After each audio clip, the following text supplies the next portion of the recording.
Yeah. So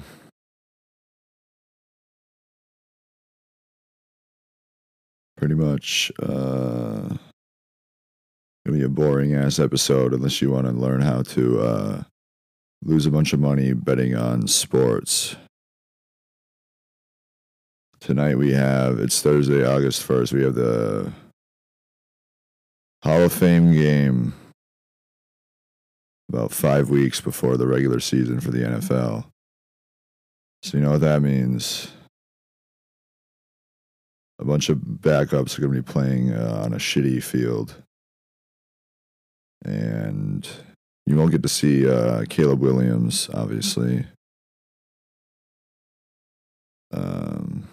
Tyson Bagent, who played 4 games for the Bears last year. I was a bit sidetracked last year in terms of not watching as much football as I usually do, unfortunately.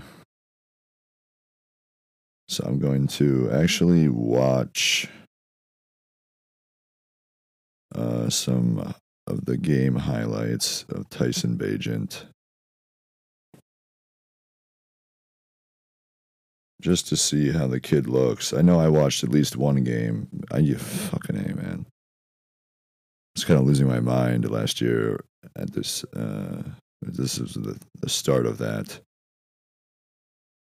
losing of the mind.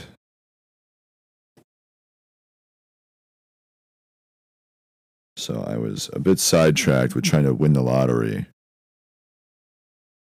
And even when I watched football, I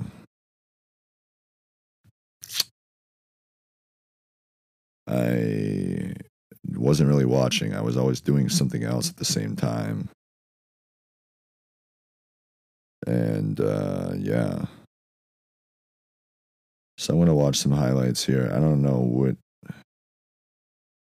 I know he played Sunday night against the Chargers. And the Bears, they got rid of Justin Fields. I don't know why. Well, they had the first round pick. That's why they got Caleb Williams. Justin Fields is a good quarterback. He's a very promising quarterback. Fantasy football, he's extremely promising. He's a hit or miss, though. That's the problem with Justin Fields. He's a mobile quarterback, a lot more mobile than even Patrick Mahomes.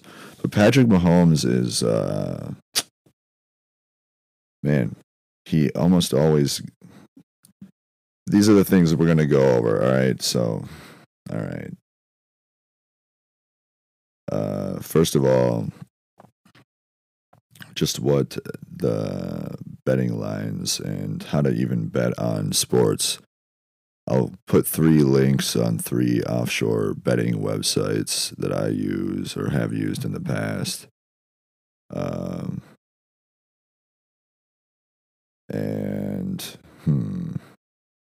one of them just crashed. If you're in a state that it's illegal to bet on sports for some dumb reason, then you can go to these 3 websites if you want to do a deposit. I'll actually include a referral link as well. I think I can do that. I'll try to do that so I can also get a match on your first 3 deposits on this website, betus.com.pa.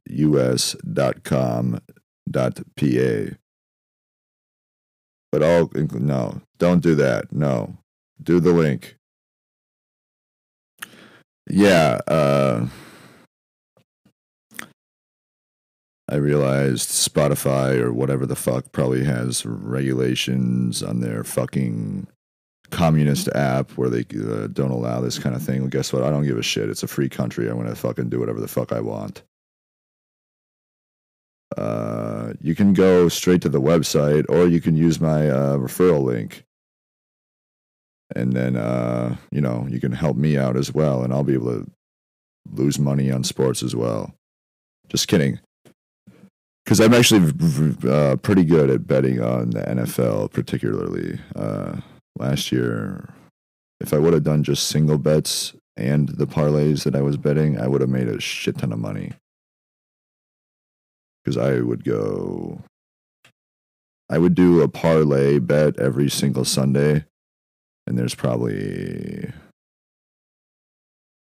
at least 10 games every Sunday, sometimes 12 or 14. And I would never get more than 3 losses on my parlay, which a parlay is when you include multiple bets in the same bet slip. So basically, if you choose, so the Texans are -2 favorites against the Chicago Bears tonight. And minus is the favorite, plus is the underdog. You're going to have 3 main bets to bet on versus like the player props and alternate line, shit like that. So the main 3 are the spread, money line, and the total points. So the spread is basically, every game is going to try to have the odds, which even odds are -110, 10% for the bookie, the website bookie, that takes a cut. So -110 is even odds. So the spread is going to try to match up the points with the even odds, essentially. So -2 favorites for the Houston Texans is -111 in terms of odds.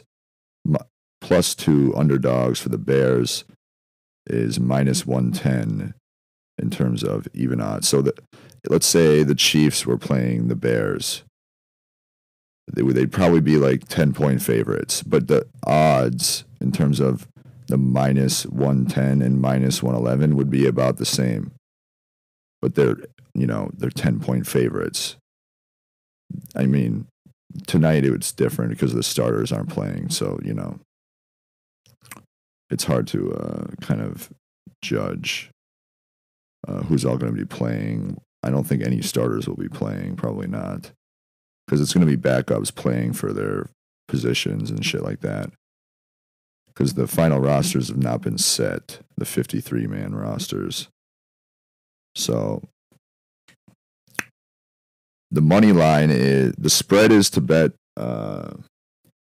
if you want to bet the favorite or the underdog. So +2 for the Bears would mean that if you bet on the Bears spread, that means the Bears have to cover the spread. And if they lose by 1 point, they cover the spread. If they lose by 2, that would be a push, which is like a tie. So if it's, let's say this line might move by the end of the day, it'll probably move in the Texans' favor. So it'll probably be -2.5 for the Texans by the end of the day. It might even move to that by fucking noon. And so that would mean that Texans go -2.5. They move up because they change the lines based off of how many bets are coming in for each side. So if a bunch of money is coming in on Chicago Bears +2, they're going to move the line the other way. No, I'm sorry. Excuse me. No, that would be the opposite. So if more money is coming in for the Houston Texans -2, then they're going to move the line to 2.5.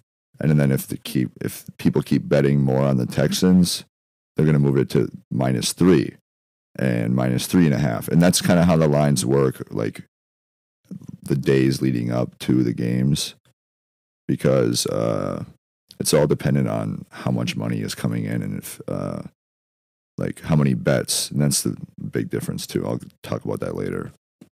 In terms of tickets, specific tickets, like if the Houston, I'll talk about that later. That's, a little bit more confusing.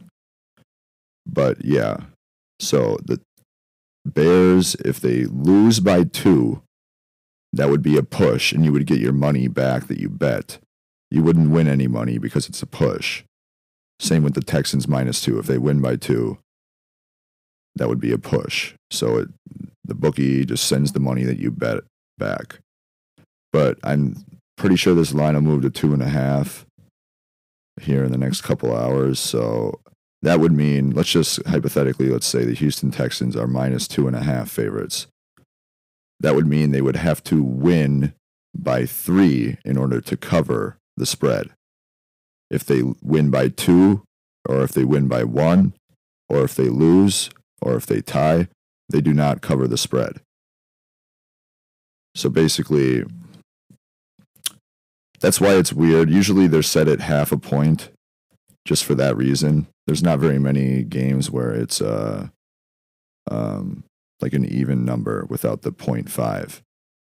Because then there's a lot of pushes, and the fucking sports books don't like that. They'd rather try to make some money off of people.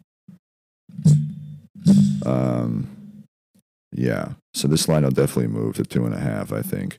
And you can even check certain websites for percentage of bets, like the amount of money on the Texans -2, and vice versa, and the amount of tickets, which is there's a difference there in terms of some people, they're like professional bettors, they're going to be betting more than the average, just like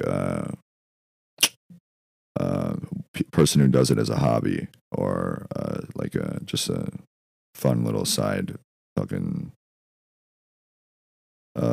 way to lose their money or their mortgage on their house.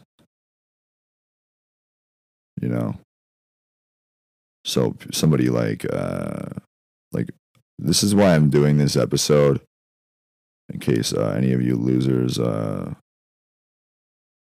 want to get into this kind of thing. I mean, unless you have money to burn, don't bet. You know what I mean? Like, if you are comfortable with the amount of money that you are placing on a bet, if you're comfortable losing that amount of money, go for it. If you're not comfortable losing that amount of money, don't fucking bet on the game. Don't bet your fucking wife's wedding ring. You know what I mean? These are not, you're not gonna be dealing with a human bookie on these websites. These are and if you're in a legal state, go for it. I mean, I don't know why Minnesota's so fucking retarded.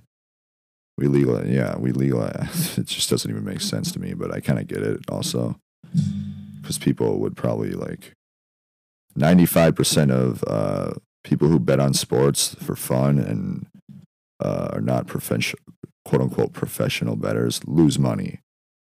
They lose. It's hard to fucking create not even just create a decent revenue stream, but to be consistently good over a long period of time is, even for professional bettors, is hard. I think it's even the ones who are really good, like they only get, like the best they're gonna do is like 60% they're gonna win. 65, 70 is pretty fucking tough. It's not the easiest thing in the world, unless you can see into the future.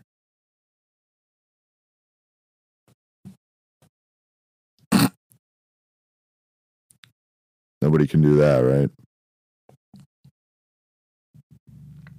We don't allow cheating here. So yeah, I wouldn't even bet on this game. I'm just using this as an example. Let's go to the first game of the season. The Chiefs and the Ravens, Thursday, September 5th. This is going to be a good one. So the Chiefs are at home, of course, because they just won the Super Bowl again, the second year in a row. They're probably going to three-peat.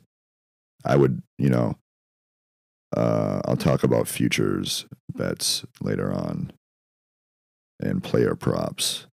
But the Chiefs are -3 favorites and at home. And the thing about like home and away games, like for the teams, in terms of the NFL, like they give the home team 3 points as an advantage in terms of being at home. So these are technically even odds, kind of. So like if the Ravens were at home, it would actually be a pick'em game. So they probably wouldn't even have the spread as an option to bet. They would just have the straight money line, which is different than the spread. The money line is just betting on who you think is going to win, Ravens or Chiefs, which is obviously the Chiefs are 3-point favorites. So they're going to be, if you want to bet on the money line, you're going to have to bet more money to make the same amount because they're minus 161 favorites on the money line. So the way the money line works is if you want to bet on the Chiefs to win the game outright versus cover the spread -3, they would need to win by 4 for them to cover that spread, which is minus 106 odds. Ravens are +3 underdogs with minus 115. They're actually a little bit, the lines they try to get it as close to minus 110 in terms of the spread as they can. So this line will probably actually move to 3.5 Chiefs, minus 3.5. But minus 161 for the money line for the Chiefs as favorites. You would have to bet $161 to win 100. $161 to win 100. And the Ravens are plus 126 underdogs for the money line.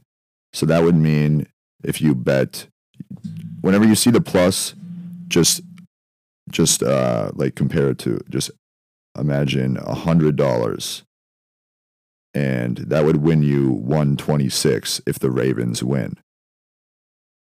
So the underdog for the money line would, if you bet 100, you win the amount that the plus underdog is listed at.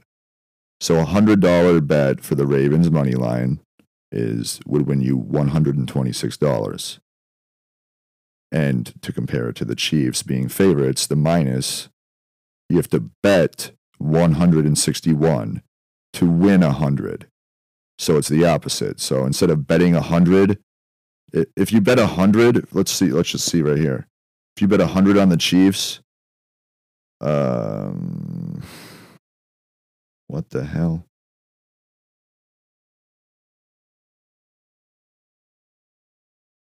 Well, all right. It won't let me fucking even type it in to see how much, what the odds would come to. All right. Well, what the fuck? I'll go to a different website because it's also good to hunt lines on different websites because you'll get better odds on a different website usually.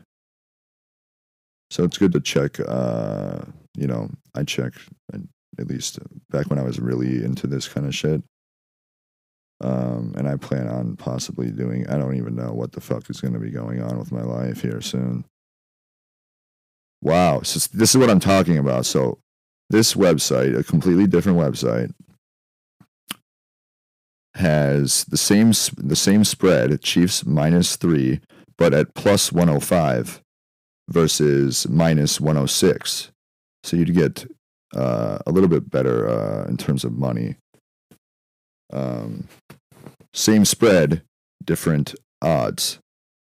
Ravens are +3 on the first website at minus 115.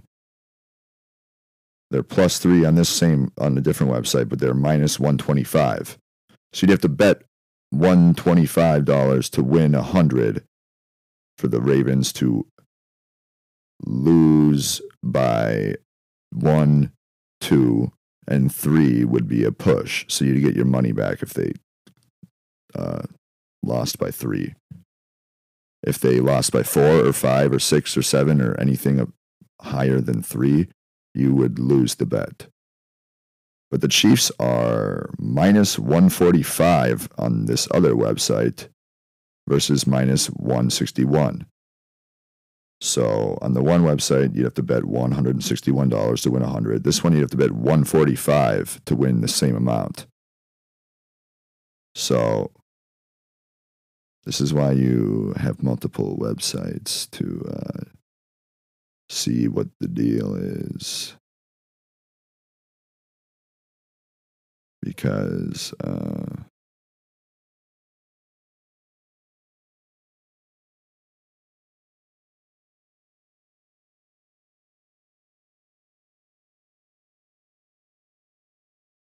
huh. Uh, uh.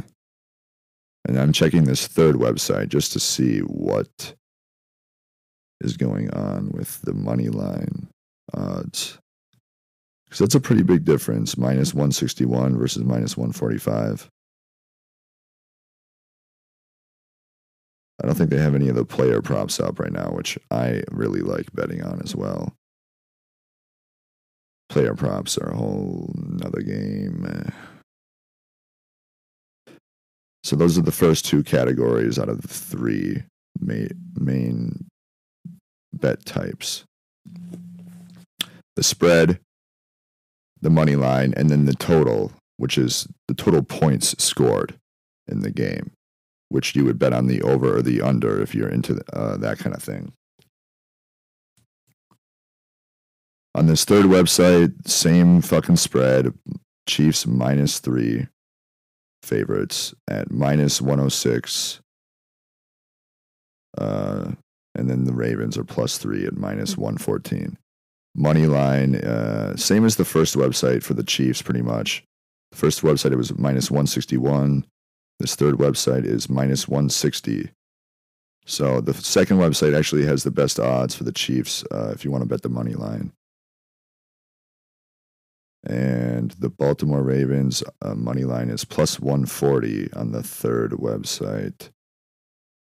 +125 on the second. So if you want to bet on the Ravens to win, do not do it on, the +125 or the first one, +126, which it doesn't even make any sense.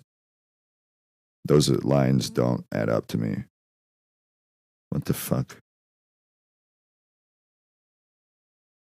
So the first and third website are pretty much the same. -161 favorites for the money line, Chiefs. The third website is -160 favorites for the money line. The Ravens, though, on the first website are +126, and the third one they're +140. But it's basically the same for the Chiefs odds.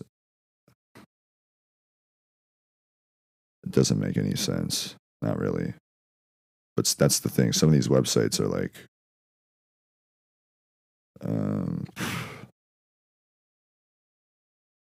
yeah.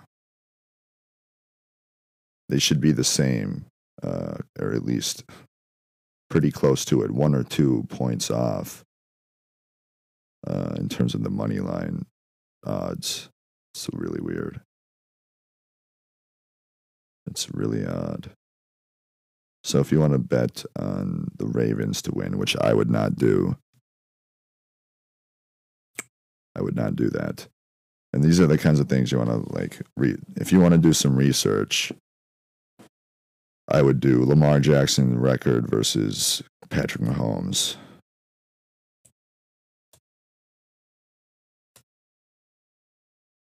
Versus Chiefs.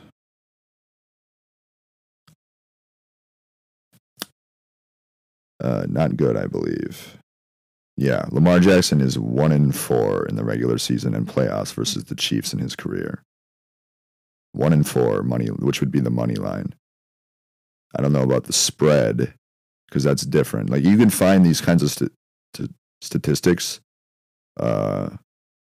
online, like Lamar Jackson or the Ravens record in the last 6 years versus in terms of the money line versus the Chiefs, the spread versus the Chiefs, the over-under, all that kind of shit.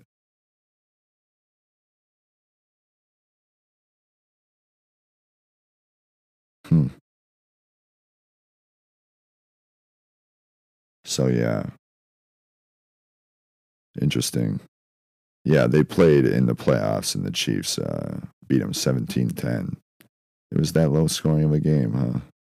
Interesting.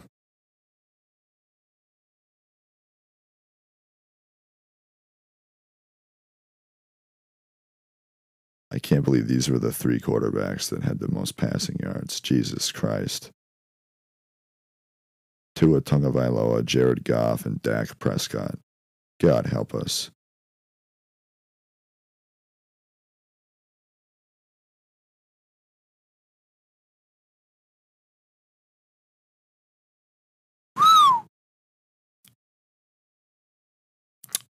Wow. All right. So yeah, I would not be betting on. I would never bet against the fucking Chiefs. That's just like rule of thumb. If you're gonna like bet on a Chiefs game, the best,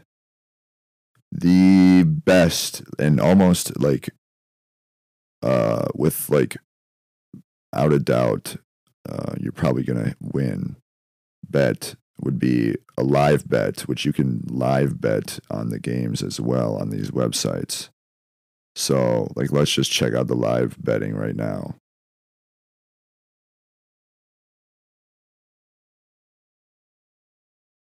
So right now, they're actually doing live betting for like fucking the Olympics and shit. Actually, maybe not the Olympics right now. They have like live betting on tennis. This is the kind of shit you can really get into if you're like really trying to lose your mind. Like live betting on the women's doubles Olympic tennis match. Dude, I've bet hundreds of dollars on Russian ping pong. Like hundreds. Fucking losing my mind back then, dude. I would not recommend that, obviously. Like I said, rule of thumb, do not bet anything that you're not comfortable losing. Not saying you're going to lose, but, you know, it's not like it's never a for sure thing in the NFL or in any kind of betting, especially Russian ping pong. Yeah, you can bet on Russian ping pong. So, yeah, I mean, Jesus Christ. Tennis, live tennis. You can bet live tennis. You can bet live soccer. Everything live. It's insane. This is why they don't legalize sports betting in some states, because people would go broke. Trust me, it gets addicting. It, it can become addicting very quickly. So Nigeria and France, the Olympic basketball women's game is the first quarter. There's 7 minutes and 13 seconds left in the first quarter. France is up 7-4 on Nigeria. Olympic women's basketball. They're minus 2,000 favorites.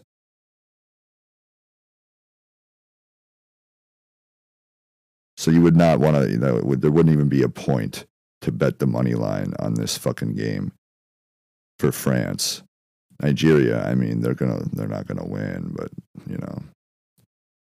minus 2,500 now. So that would mean you would have to bet $2,500 to win 100.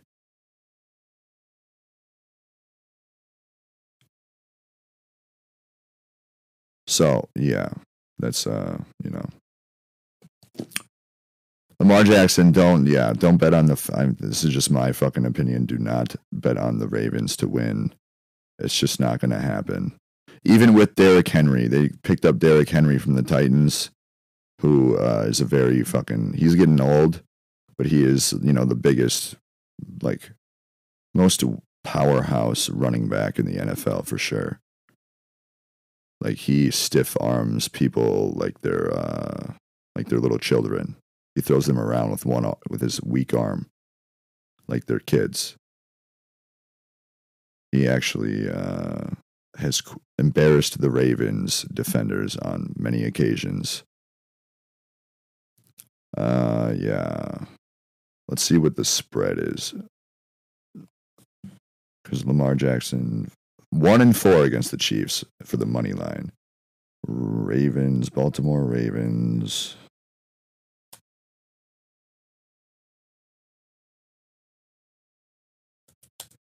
ATS is against the spread.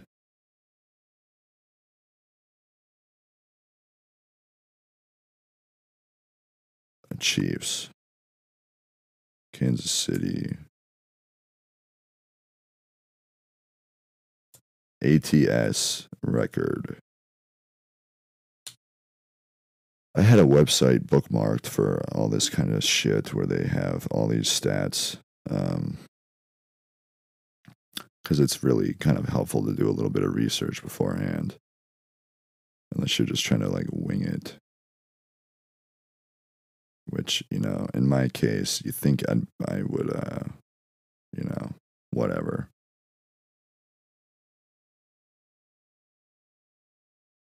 I didn't even need the precognition and the future timeline shit last year to do really good in betting on the NFL games. And I didn't even really do much research either. I should have bet more singles. All the parlay bets that I placed, I should have at least done like $10, $20 bets. I would have made like probably over $1,000. No, probably like a couple grand. Because I would go 9-1, 9-2, 8-1, 7-2, 7-1. You know, shit like that. 9-3 on Sundays. I don't think I once, for all my parlay bets, because I did one parlay bet every Sunday, I don't think I ever had 4 losses. So if I would have bet those for single bets, parlay, yeah, I didn't explain that, sorry, but I'm a little bit all over the place. You know, welcome to the podcast. If you're fucking new here, you hit the road and you don't like it. So basically, parlay, let's just look at the week 1 odds. This is with like no research. I don't even know who's playing or starting. So the Baltimore Ravens and Chiefs. All right, I'm going to explain the over and under real quick first as well. So over and under, which is the third main category for betting, is just the total points. You bet over or under what's listed. It's pretty simple. So for the Ravens and Chiefs, it's set at 46.5 points at minus 118. So you have to bet $118 to win 100. Or you can bet the under, which is minus 117. So pretty close, even odds in terms of. That's going to be the same too as this, like the spread, pretty much. They try to keep those two as close to minus 110 as possible. The money line, you're going to see a big difference because the money line is just betting on the team to win versus the spread or the over or the under. I would go, these are all stats you can look up, like Kansas City Chiefs,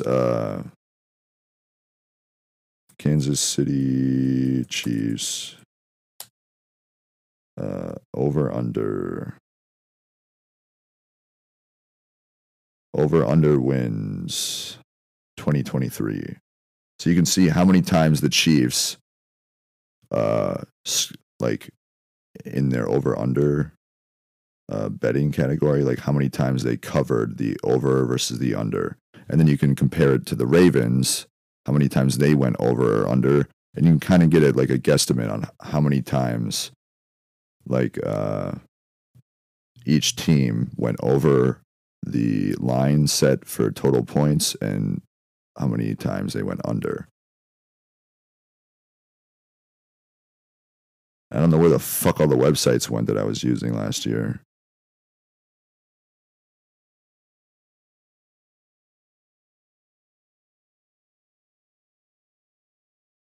Come on, man.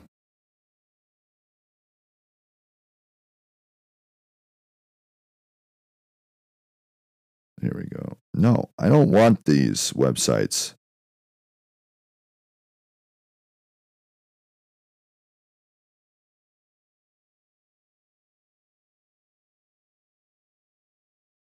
This is pissing me off, dude. All right, I'm going to try to find one of my bookmarks. I have like 1,000 of them, so it's a bit difficult. I do remember I had them all grouped together, though.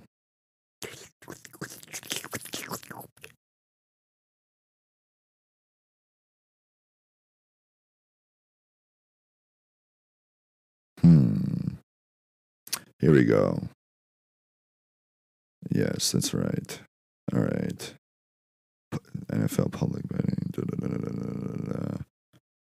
This is a good one. Betting. I'm not going to give out a bunch of free advertisements. Fuck that shit.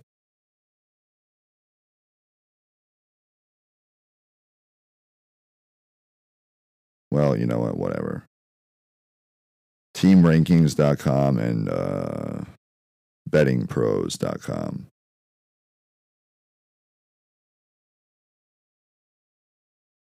So, like, you can do the win-loss, which is just how many times each team in the NFL covered the money line. So, just their record. Jesus Christ, Carolina 2-15 against the money for the money line. That's how bad they were last year. Baltimore and Kansas City are at the top, 14-5, 15-6 for money line against the spread. ATS.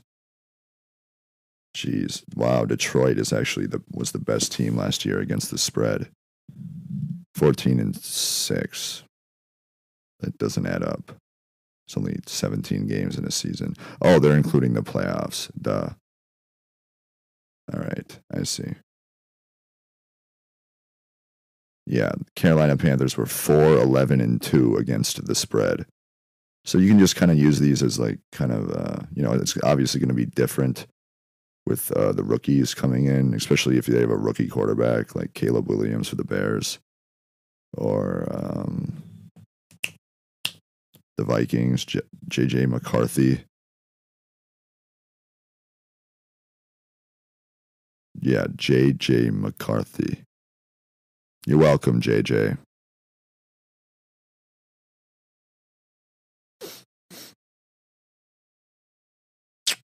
Yeah. So the Ravens were 12-7 against the spread last year, including the playoffs. And the Kansas City Chiefs were 13-7-1. They had 2 more games to because they played they had 1 more game in the playoffs played in the Super Bowl, obviously. Now the over-under is the one that I'm always most interested in terms of this record.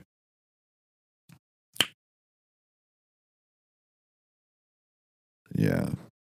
Cleveland Browns are at the top. So they went over the total points scored 12 times versus under 6. So 2/3 of the time they went over the total points scored. Let's just do the Chiefs and the Ravens to see what the hell is going on there. Yeah, wow. This is actually kind of shot. This is actually very surprising. The Chiefs went under the line set for total points scored. They went under 14 times. They went over 7 times. So they were 7-14.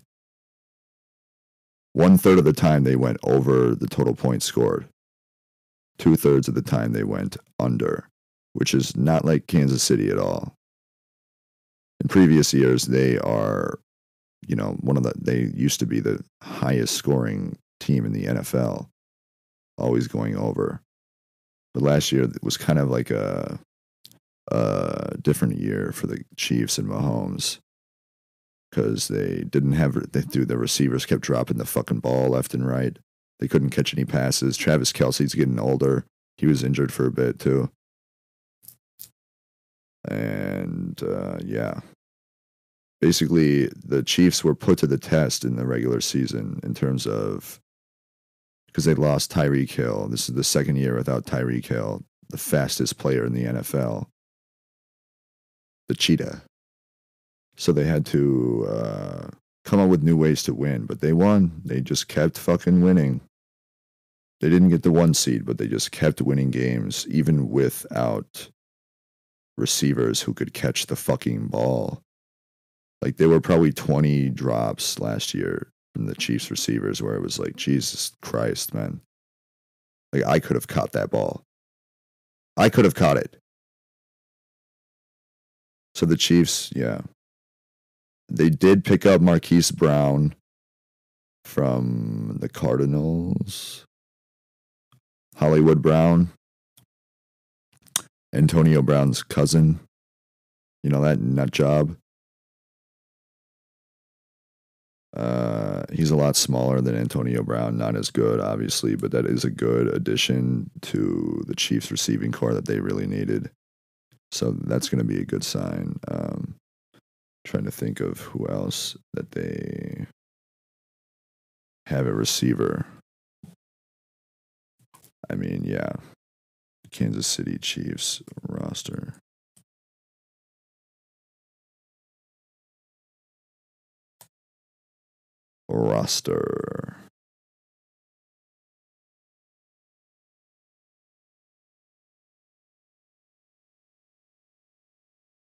Yeah, they have Justin Watson, who looks just like a dude I went to school with, of course. You're welcome, Justin.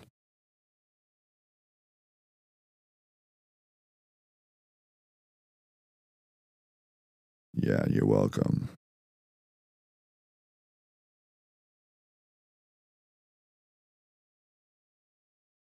It's actually kind of, it becomes like, it pushes you to the point of like insanity.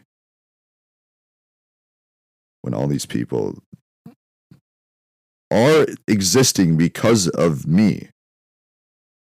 I'm not even exaggerating or making a joke or a bit. It's fucking insane. Yeah, Justin Watson. This dude looks just like the fucking dude I went to high school with.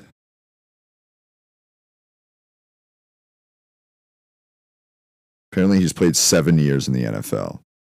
No, he hasn't.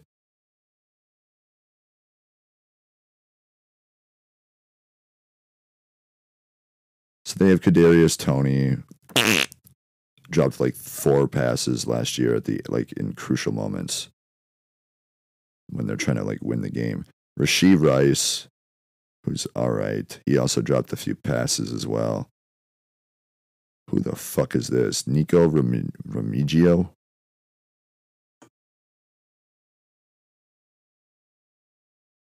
Apparently this is his second year. Interesting. Sky Moore's second year, who did not do very well last year. I'll just say that. Oh, what the fuck? Apparently this is his 4th year. I thought maybe I was off by 1 year, but no, I was. Apparently he's already played 3 seasons.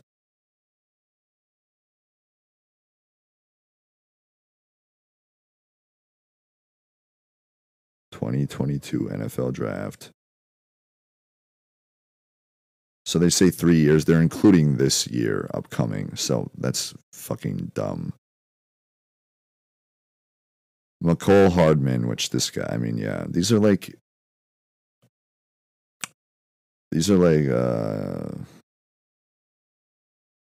receivers that are like, none of them are big time receivers, like in terms of like a really, really good wide receiver one. Hollywood Brown is the best they got, to be honest.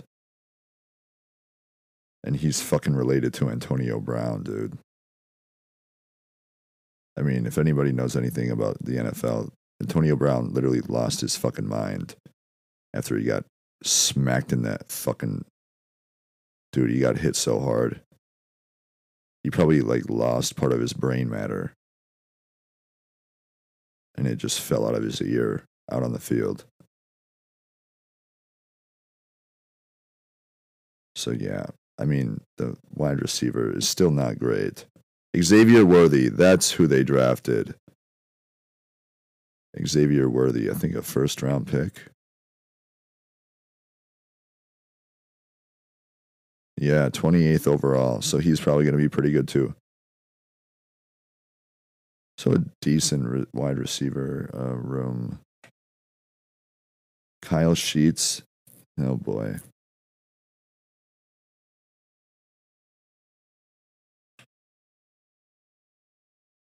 Something tells me he wasn't a person not too long ago either. They picked up Irv Smith Jr., who played one season in Cincinnati at tight end. He used to be on the Vikings. This is a very low-key good tight end. Bengals did not use him well enough. He's going to do really good in Kansas City. I know he is. Really good. Yeah, he should have gotten more fucking receptions. But Joe Burrow got fucking injured. Ruined his fucking season. So, anyways, yeah, I'm going to try to stay on topic. Yeah. So I was going to do just Travis Kelce is fucking so old now. Best wide receiver, or best tight end in the NFL still.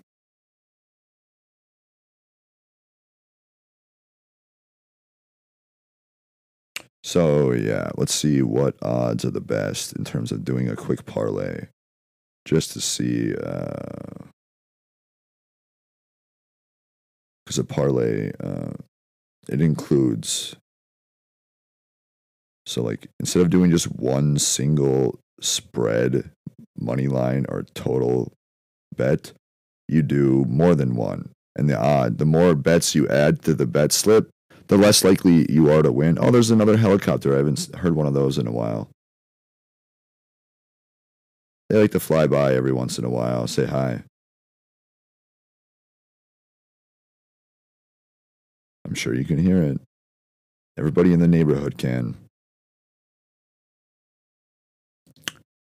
So the more bets you add to a parlay slip, the less likely you are to win. But if you do hit, you're gonna win a lot. Yeah, the odds are way better. So I'm gonna do, just for the hell of it, the money line on this website is minus 145 versus minus 160 for the Chiefs. So I'm gonna add that to the bet slip. Just to see what we got cooking here. And then the next game, the following night, on Friday night in Brazil, they're having a game in Brazil, is the Green Bay Packers and the Philadelphia Eagles. Eagles are -2 favorites. Packers are +2 underdogs. -130 for the Eagles. Money line +110 for the Packers. The total is set at 48.5 points. Interesting. These games are still 5 weeks away, but just to check the over under from last year's records, Philadelphia is 9-9, 9 over, 9 under. Green Bay is 11-8. So I wouldn't bet the over or under on this game, the total, just because I don't know. I just don't feel comfortable enough with. It could go either way. Plus, it's the first game of the season. You never know how the rookies are going to play, what's going to happen. They're in fucking Brazil. I would just go. Nick Sirianni, the Philadelphia Eagles head coach, is trying to fucking get the team back on track. I would go Eagles -2. Nick Sirianni is like the perfect coach for Philly. And then we get third. The first game for the Sunday slate at noon is Cardinals at Bills. Bills are minus 6.5 favorites, which means they would have to win by 7 or more to cover the spread. Minus 300 for the money line, which is you have to bet 300 to win 100. And the total is set at 48 flat. Cardinals. Kyler Murray's back. They got Marvin Harrison Jr., the fourth pick in the draft for, the first wide receiver drafted in the NFL. Marvin Harrison Jr., his son. So this is the kind of game that I feel like the Cardinals could definitely even win. The Bills don't have anybody to throw to. Josh Allen doesn't have a single fuck. Stephon Diggs is gone. I'm going to go Cardinals money line. Yeah. All right, next game is Saints and Panthers. Saints are minus 4 favorites at home versus plus 4.5 underdogs for the Panthers. Minus 200 money line. The Saints. Plus 170 money line for the Panthers. The over-under set at 40 points, which is pretty fucking low. We'll see how they did last year. New Orleans 6-11, so they went under 11 times. Where's Carolina? And Carolina went under 12 times. So that is a game that I would bet the under. Well, that's the thing. That's why it's so low. That's why it's set at 40 points. That's why it's the tough one. Who the fuck did the Panthers fucking draft? They drafted a quarterback. No. Let's see. No, because they have Bryce Young. Right?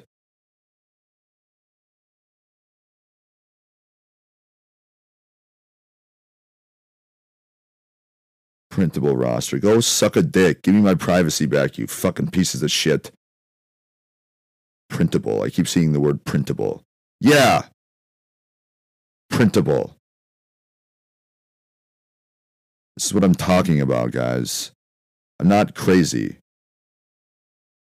The internet responds to my personal and private life and my mind and my thoughts, and it's a bit concerning. That's what it takes to get to heaven.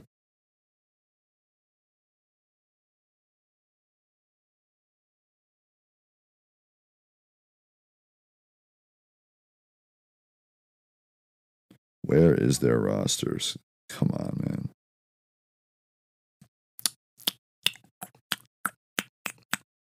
Wonder if Adam Thielen is still playing on this team.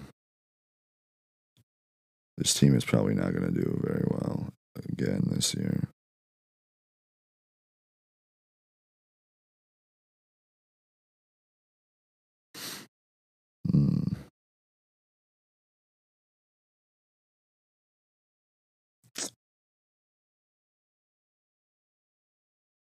Jesus Christ.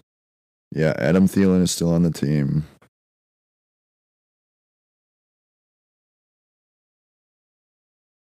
And I don't really know any of these other wide receivers, to be quite honest. Deontay Johnson, who used to be on the Steelers.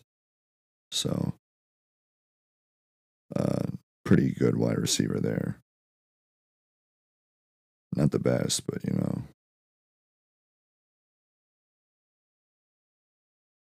probably do well in terms of complimenting Adam Thielen. Because with Adam Thielen as the main wide receiver, there's not there wasn't many other guys to throw to. Yeah, Bryce Young is the starting quarterback. I thought they might have drafted a quarterback, and I was like, that would be fucking retarded.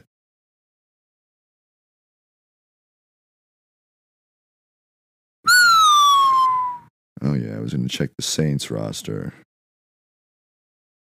This is just for fun,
Oh, wow. The Saints picked up Chase Young. No fucking shit.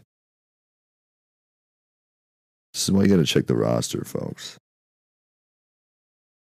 Chase Young played a couple of years in Washington for the football team. That was the best name, maybe in sports history. And then he played for the 49ers for a year, maybe not even a full year. And now he's on the Saints. Very good defensive lineman.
Bub means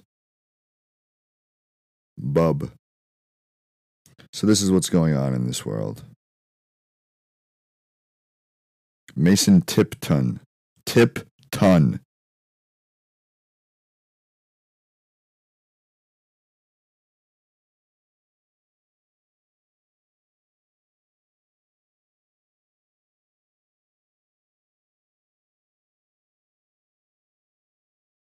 I just want to be like, I want to hurl my body into a vat of acid and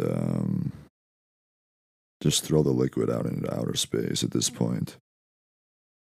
I'm not even going to put a bet on this game. The Panthers and Saints. Fuck that shit. Texans and Colts. Texans are away, but they're -2 favorites. The Colts are +2 underdogs. -125 money line. Colts +105. The total's set at 48. I would the Colts. Anthony Richardson's going to be back from his injury. I would just go money line for the Texans, -125. Dolphins at home, -3 favorites, but they're at home, so that would be like even odds. It should be -110, but they're -120 for the -3 because the NFL gives home field advantage like a 3-point favorite. So these are technically even. It should be -110. Jacksonville Jaguars are +3 underdogs, and they're set at even odds, which even means +100. It's not actually even. Even would be -110. So basically, I would go. This is a tough one. The total is set at 48.5.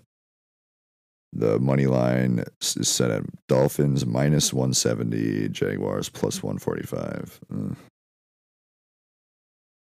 I would do Jacksonville to cover the spread here. They might even win outright. And you can, yeah, this is the crazy thing about the fucking NFL. You can buy points.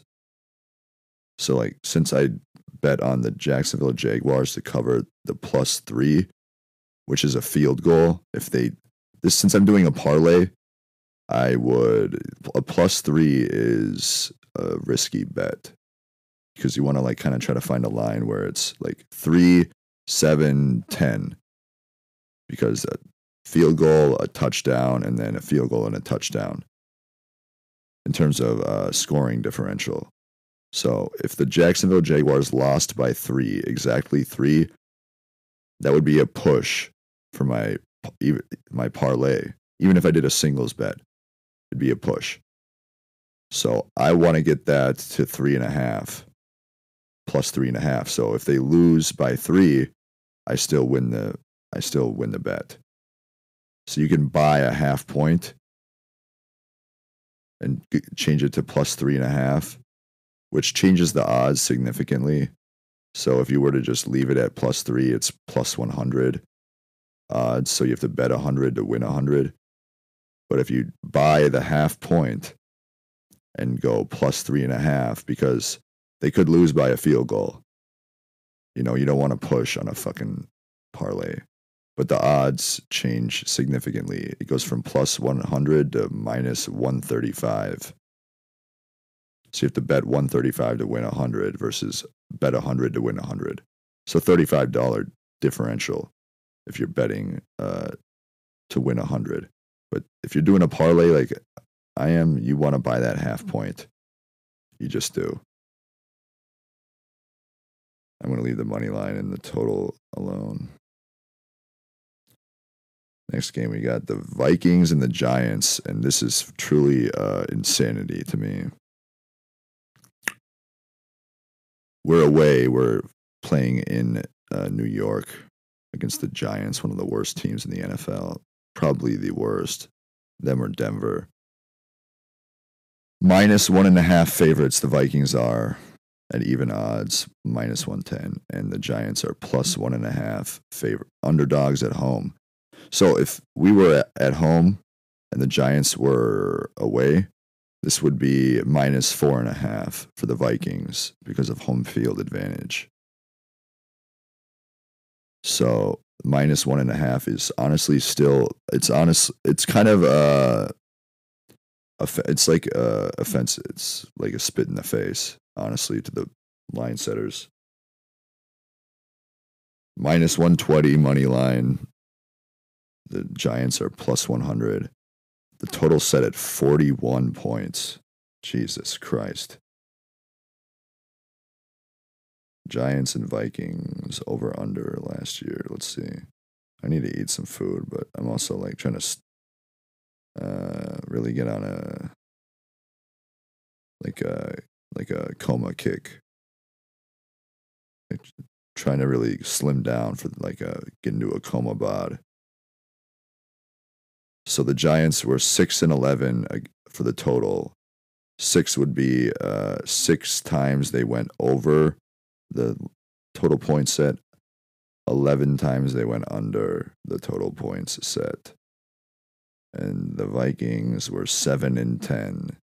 So this, that's such a low number to fucking bet the under on, though. That's the thing. And with the best wide receiver in the NFL, Aaron Jones, a new running back in the game, we're not going to have TJ Hawkinson for at least 6 weeks. Our tight end, probably one of the best tight ends in the NFL. Obviously, I'm going moneyline Vikings. I wonder if I can do an alternate spread for the bet slip on a parlay. Because I would go.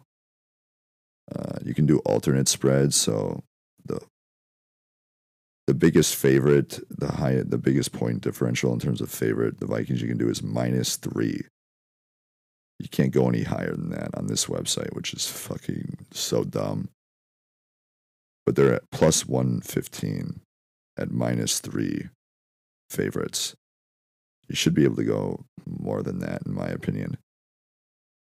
And this is like, all this kind of shit is so fucking nerdy, but it's like, after years of betting on sports, you kind of like learn some shit. And I'll explain this after the parlay, after I do the parlay thing. All the player props and alternate lines and shit like that. Futures bets.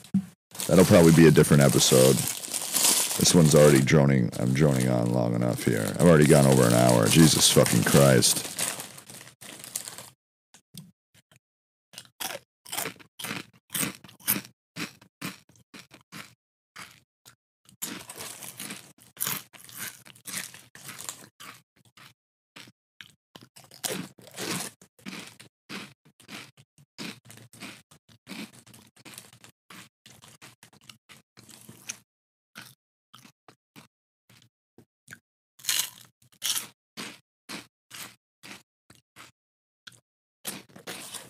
Oh, they have live betting right now for football, NFL 2024 Sims.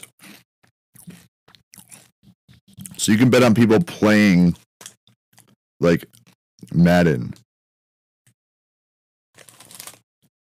It's just how this is how pathetic sports betting has become.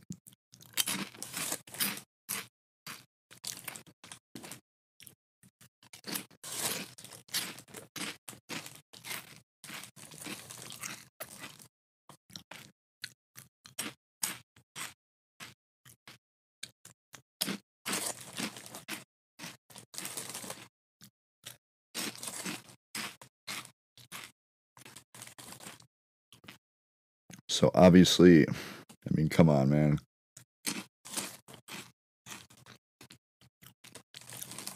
I would go minus 1.5 for the Vikings. I was going to see if I could do the alternate line. Minus 3. Let's add that to the bet slip. Holy shit, man. The odds are getting pretty crazy. These will probably all hit, too. So I'm not an idiot. I'm really good at betting on NFL. Whoa! Holy shit.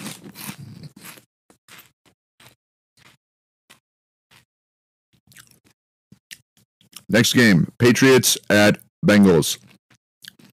Bengals are 9.5 point favorites at home. So at minus 105 odds, Patriots are plus 9.5 underdogs, dude. Holy shit. Minus 430 for the money line for the Bengals, plus 320 money line for the Patriots. I mean, if you're betting on the Patriots, even the spread is like, I wouldn't do it. Bill Belichick, I wouldn't even bet on this game. Just stay away from this game. Don't do it. The over-under is set at 42. I wouldn't even touch it.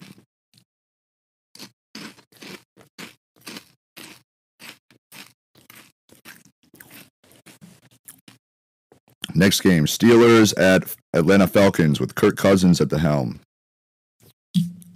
First game for Kirky in an Atlanta uniform with a decent offensive core around him. He's got Bijan Robinson, Drake London, Kyle Pitts.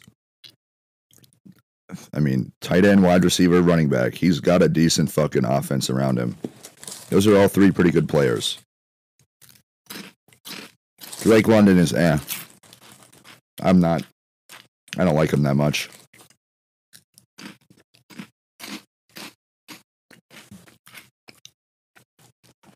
I traded him in one of my dynasty fantasy leagues last year. And of course, that's when he started doing good. It's the way it usually goes. Same with Dak Prescott. Fucking pathetic. And the players that I get, they get injured. They don't even play the first game that I pick them up from a trade. I picked up Justin Jefferson. He got injured that week and was out for 7 weeks after I traded for him. I traded 3 first-round picks for him.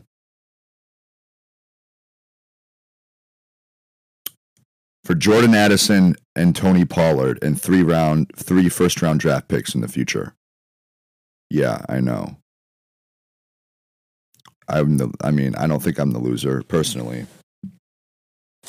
I wasn't really expecting on using the draft picks, if you catch my drift.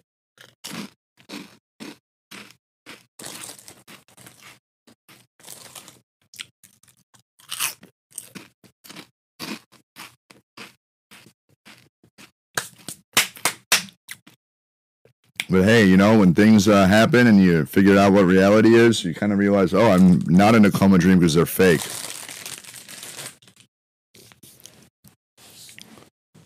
That's right. What the hell do I know, though? I just want to go to the Crystal Castle.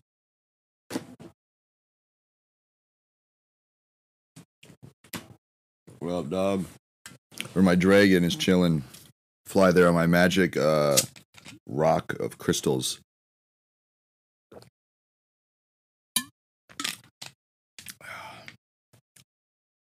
All right, yeah, back to it. I'll try to get through this here. And I'm trying to help you people. You realize that? I'm not trying to fuck you over. I'm not bullshitting you. This is a very serious episode. I know my shit. I'm good at betting on the NFL. I know it like the back of my fucking hand. Even, I don't know the players that just got invented last week very well, but, you know, we just printed them out of a printer. So the Falcons are -2 favorites at home versus the Steelers. Steelers are +2 underdogs. Money line, the Falcons are -130. Steelers are +110. Total set at 42.5.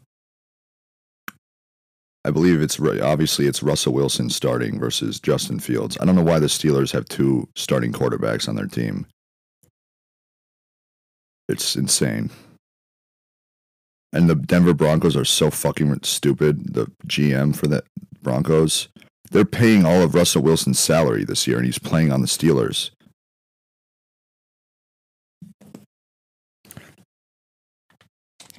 How I should be a GM. I should be a general manager for an NFL team.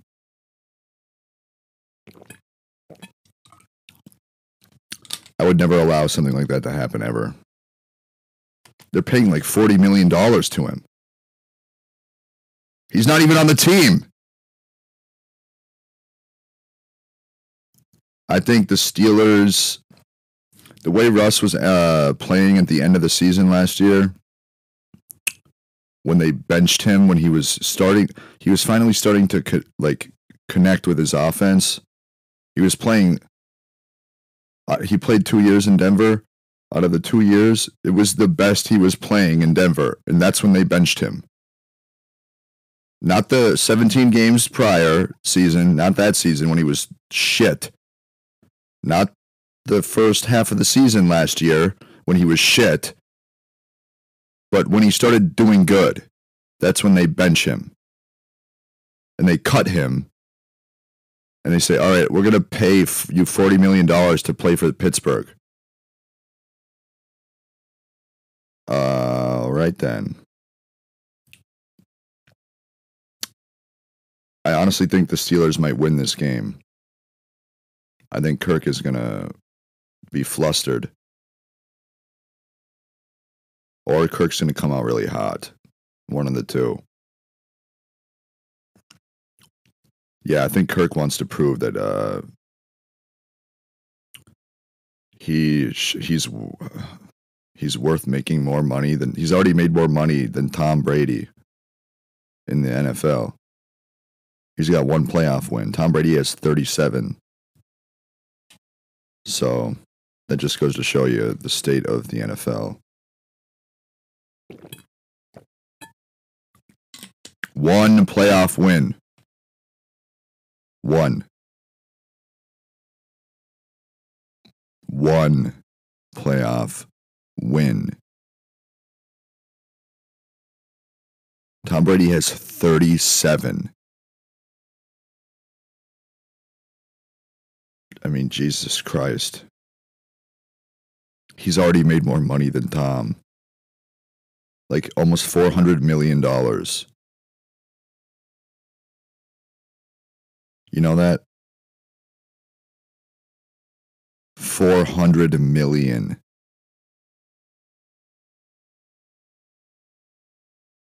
Kirk Cousins. He's won one playoff game. These are the kinds of things that literally want to make me blow my brains out.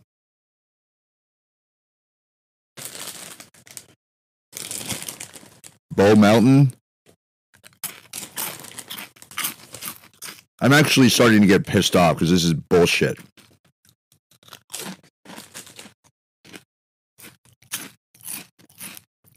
But whenever I do that, guess what happens? Nothing.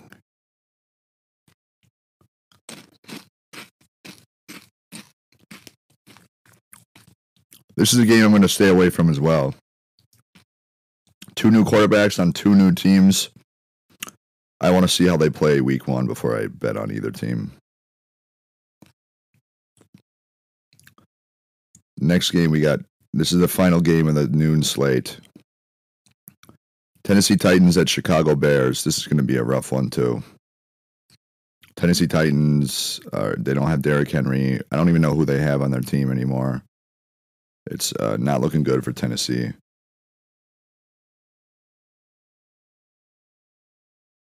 Let's check out the roster or the depth chart. Yeah, I don't even know who they have.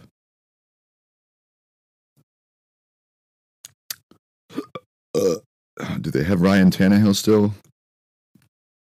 I don't know who they have receiver. I don't think they have anybody.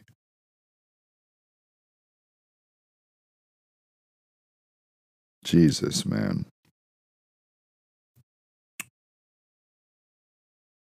Yikes. L'Jarius Sneed at cornerback. He's all right.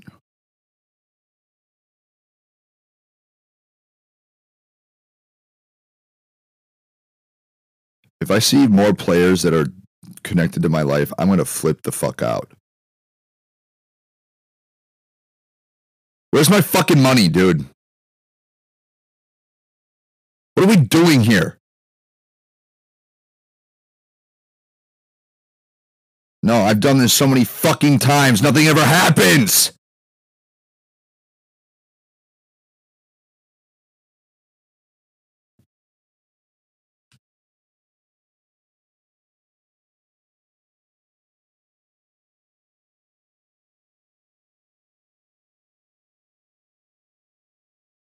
These people wouldn't exist if it weren't for me.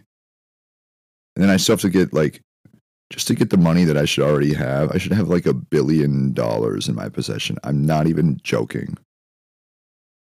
It's like, oh, then you're selling your soul, Hayden. Then you're going to hell. How about go fuck yourself? You ever heard of the Constitution?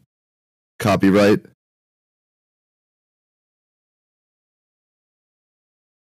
Printing NFL players out that didn't exist earlier? They have Calvin Ridley.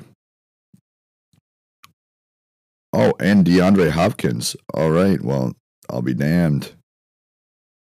Traylon Burks, Tyler Boyd. Okay, well, shit. They actually have a decent wide receiver core. Shit, man. They got D-Hop, Calvin Ridley, Traylon Burks, and Tyler Boyd. 4 decent, pretty fucking good. That might be one of the best 4 wide receivers overall in the NFL. And they have that Chikazo Museum on Okanakwakwa tight end guy.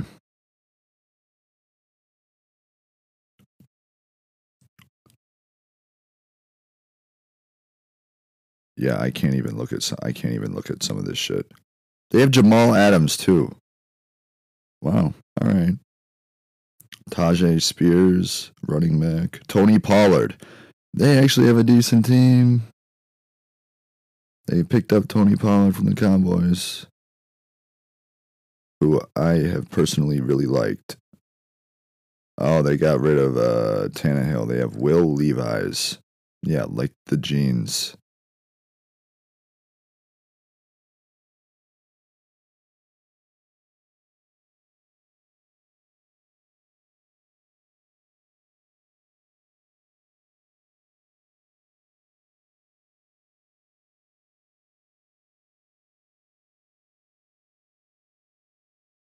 This is why I said, how many times can you literally play the lottery? And it's not even the lottery. The pick 3 is not the lottery. I'll tell you that. To where it's literally, I've played the Mega Millions and the Powerball and all the other ones so many times that it's actually impossible that I haven't hit a pick 3 yet. Like I haven't won it. All I need to do is get 3 numbers in the exact order that they're drawn. The odds to win are 1 in 1,000. I've probably spent that much money on lottery tickets in the last year, 14, 15 months. Yeah.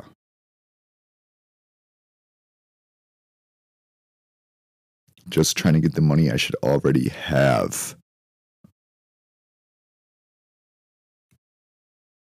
And that's not even, like, I'm not even... Go listen to the other episodes if you want to hear about my life and all the fucked up shit going on. It's good. It's really great. You just have to laugh at this point. Because taking it seriously and having testosterone hasn't done a goddamn thing. It just hasn't. Trust me, I've tried. With the intent of doing.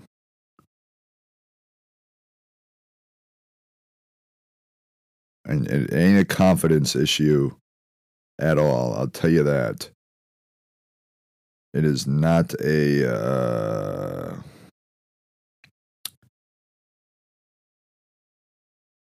lack of effort. They have DeAndre Swift on the Bears. That's right, DeAndre Swift and Taylor Swift. My 2 fake cousins and my mom's nickname. DeAndre and Taylor Swift. This is one of my favorite fantasy football running backs. I started working on a polar bear for my cousin, adult coloring, back in December.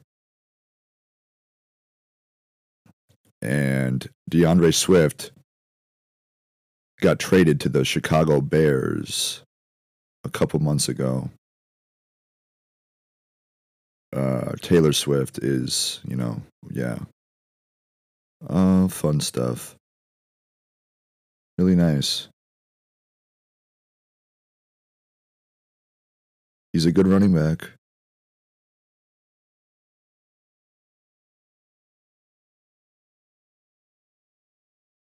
Yeah, I don't even know who to bet. I think the Titans might cover the spread here at plus 4.5. I'm not going to lie. This is a really tough one, too. I don't know. I'm not going to bet on this game either. I just want to see how each team plays week 1. Week 1's a bit spotty. You got to kind of be careful. All right, next we have Broncos at Seattle Seahawks. Seahawks are minus 5.5, minus 110 odds. Broncos are plus 5.5. It's a bit, I would actually think the Seahawks, this line will definitely move by September 8th. We still have fucking 5 weeks. Blow my brains out. Money line, we have Seahawks minus 235, Broncos plus 195. And the total set at 42 points. I think this line might move to at least 7.5 in favor of Seattle. So getting it at 5.5 is Seattle's going to cover this 5.5. Now would be the time to bet on this line. Because Seattle, the Broncos, they got nothing going for them, man. They're probably the worst or the second worst team in the NFL. Yeah, minus 5.5. That's a really good line to get Seattle at home. So if it hits 7, I'd start to maybe question it. But even 6.5 is a good line because that's right at that touchdown 7-point difference. Next game, we have the Raiders at the Chargers. Chargers are -3 favorites at -125. Raiders are +3. Underdogs at +105. Money line -180 for the Chargers, +155 for the Raiders. Total set at 43 points. Dude, the Chargers fucking traded away like all their fucking team. They got rid of everybody. I want to see what the fuck is going on with the Chargers. Because, I mean, Angeles Chargers. Oh, there's one of the other Jets. Yeah, you can't forget about those too. Man, fuck this place!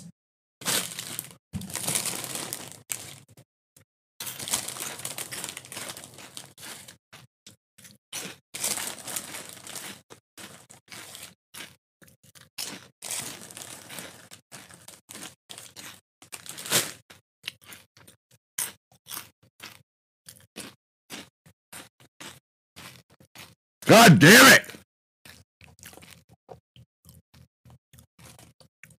It's fucking bullshit.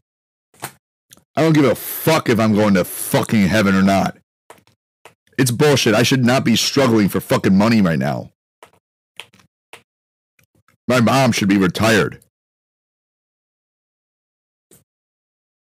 Just constitutionally and legally. It has nothing to do with fake soul selling.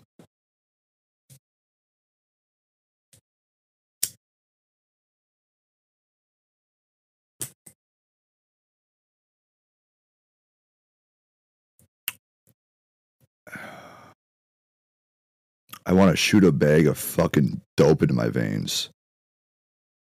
That's what I want to do.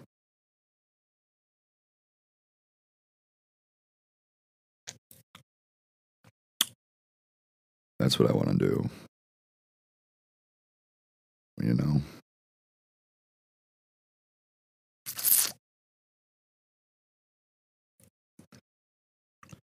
Yeah. What the fuck?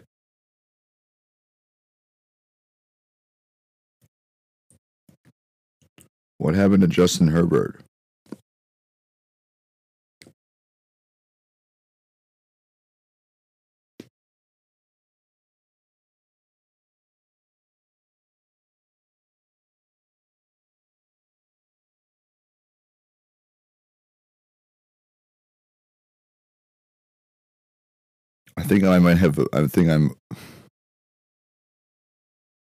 Even if I don't ascend into fucking heaven here soon, I'm probably going to have like a brain aneurysm.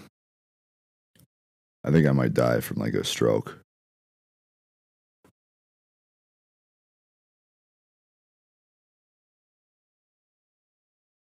And a heart attack and a brain aneurysm.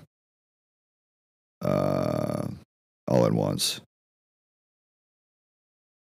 Heart attack at 25. Brain aneurysm. Stroke. Tumor. What else? I think my central nervous system will just go into like complete disarray.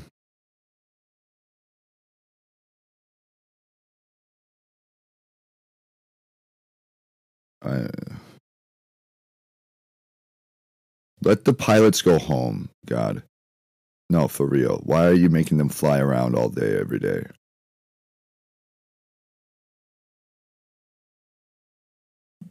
They want to go like spend time with their families. And they're flying around in a jet all day. For no fucking reason. None. It's providing no benefit to anybody. Imagine if they weren't flying around the last 32 months. That's about $100 million, give or take, in fuel. For all the planes and helicopters and all that shit. Just that alone from those things flying in the sky. I never saw one of those fucking planes or helicopters before my first car accident.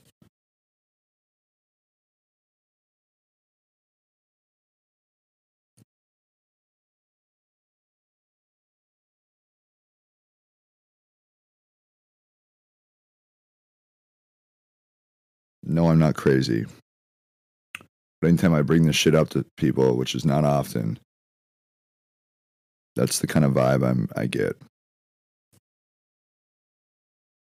Yeah, I get it. I'm doing it for the people. You're welcome, humanity. Yeah. Are people like when people like this, like Lad McConkey, are just like plopping out of thin air? Are people even people at this point? I'm not even kidding. What's happening? What are we doing? When I'm the voice of reason, we're fucked.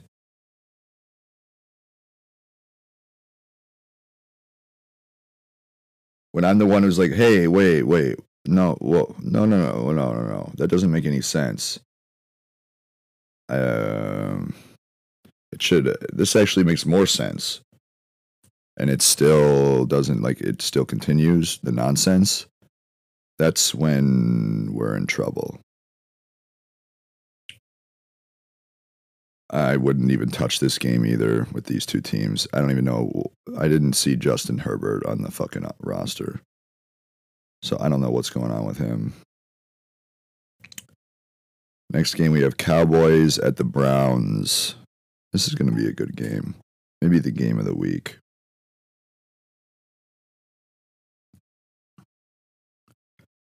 Browns are -2 favorites, and the Cowboys are +2 underdogs. Moneyline -120 for the Browns. Moneyline is +100 for the Cowboys. And the total set at 43.5.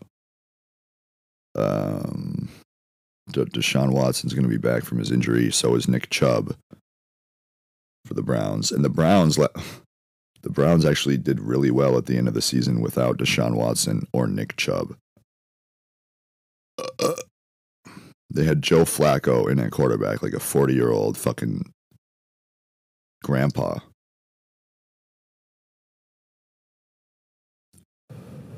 Joe Flacco went to the Super Bowl when I was like fucking like 12 years ago.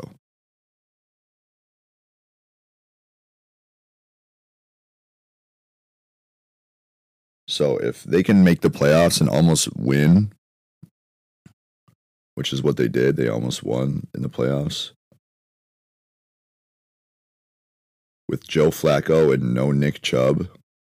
They got Jerome Ford, the backup running back. I think the Browns are going to win this one. Cowboys, they don't have Tony Pollard. They lost. They got Ezekiel Elliott again. I mean, Jesus Christ.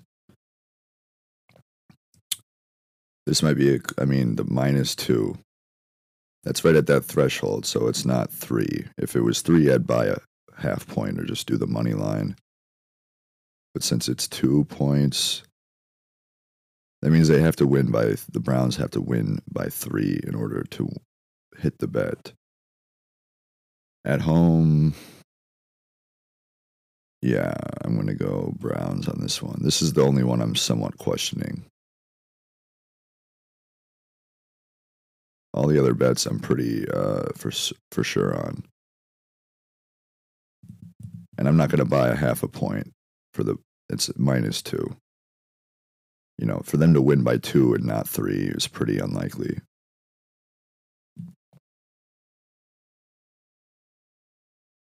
Commanders at Tampa Bay Buccaneers. Washington, change your name back to the Washington football team. Just do it. Baker signed a 3-year deal, $100 million for the Buccaneers. He really proved himself last year. We played the Bucs week 1, back when I thought everybody could read my mind and see through my eyes. And I was literally fucking talking shit out loud to Baker Mayfield. And I thought he could read my mind at the time. This is what was going through my life. This is what was happening in my life back then.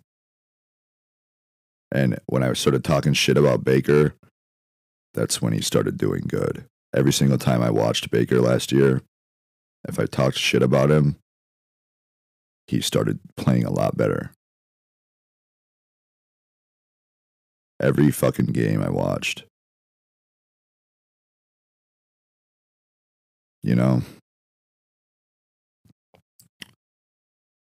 So the Bucs are 3.5-point favorites at home, -110. Commanders are +3.5 underdogs, -110. Money line is +165 for the Commanders, -195 for the Bucs. The total set at 41.5. This one might be a decent one for the over/under. Let's check Tampa and Washington. Washington went over 10 times versus 7 unders. And where's Tampa Bay? Oh, 7 and 12.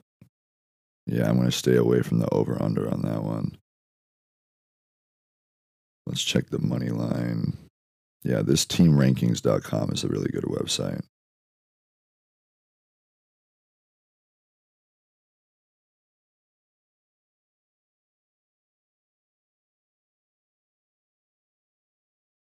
Tampa Bay. Money line was 10 and 9. And Washington is 4 and 13. That's how bad they were. Let's check against the spread. Tampa Bay 12 and 7 against the spread. Washington 6, 10 and 1. With Baker getting his new contract, 3.5 favorites. I would go Buccaneers -3.5, but I'm going to buy 1 point since it's a parlay.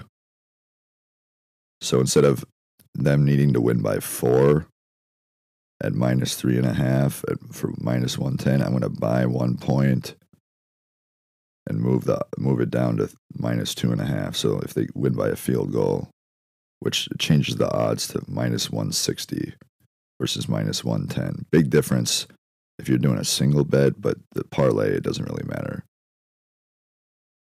Yeah, the odds are fucking insane. This is already a 9 leg parlay. And then Sunday Night Football, Rams at Lions. Woohoo. I don't know why the Lions are so good all of a sudden. I really don't get it. I mean, probably their head coach. That's about it.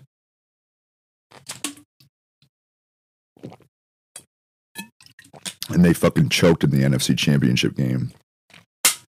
Which I didn't even watch, of course, because I was losing my fucking mind. And I still thought everybody could read my mind and see through my eyes, which is real. It's a real nice, fun time. And, oh God, what was the score? They were down by they were winning by at least 3 touchdowns.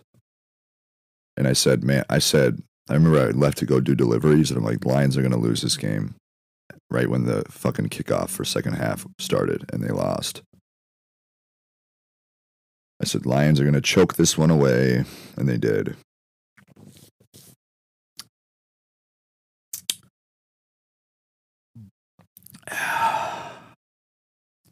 Lions are -3.5 favorites at -105. Rams are +3.5 underdogs at -115. Money line is +160 for the away Rams and minus 185 for the home Lions. This is the highest total of the week at 51 total points. Two pretty lackluster defenses for the most part. Let's see, against the spread. Detroit was the best team in the NFL last year against the spread, 14-6. And Rams were 11-6-1. It's a tough one to, when both teams are very good against the spread, it's kind of hard to judge. Let's check the over-under. Detroit was 13-7, over 7 under. Where's LA Rams? 9-9, 50% over, 50% under. Win-loss, Detroit was 14-6 for the money line. That's fucking crazy. LA Rams 10-8. So yeah, both teams pretty good against the spread and the money line.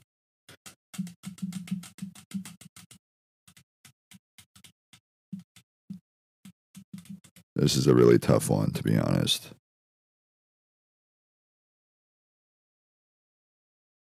I don't know how Matthew Stafford is going to do this year.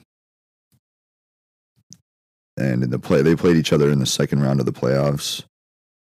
And it was probably, or was that yeah, they played each other second round of the playoffs, which I didn't even really watch that game either. That's a really, that's how you know, something's wrong in Hayden's life. It has nothing to do with drugs, I'll tell you that.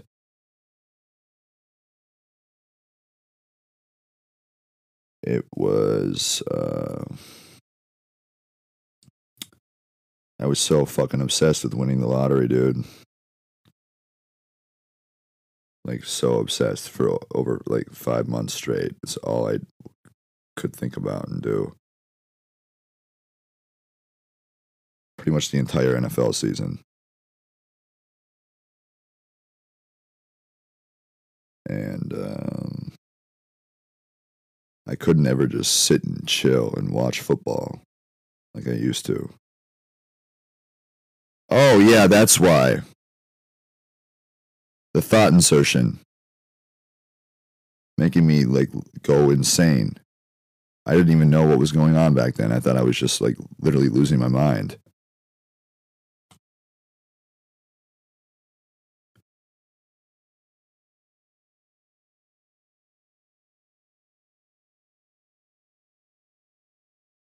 I don't even know if I want to touch this game. Cooper Kupp I think he was injured at the end of the season last year for the Rams. Kyron Williams, the running back, pretty good year for the rookie. This is a tough one. I'm not going to touch this game either. Monday Night Football. Oh boy, here we go. Another Aaron Rodgers Monday night opening week.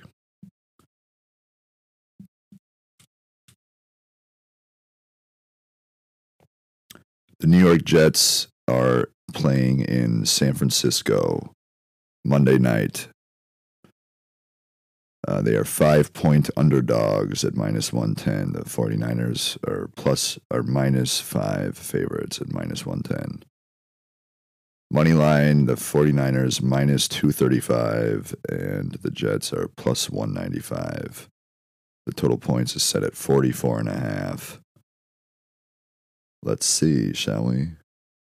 I get against the spread. Let's see here. Wow. San Francisco did really well in terms of win-loss, which would be the money line, 14-6. But against the spread, not too good at all. 9-11. Big difference there.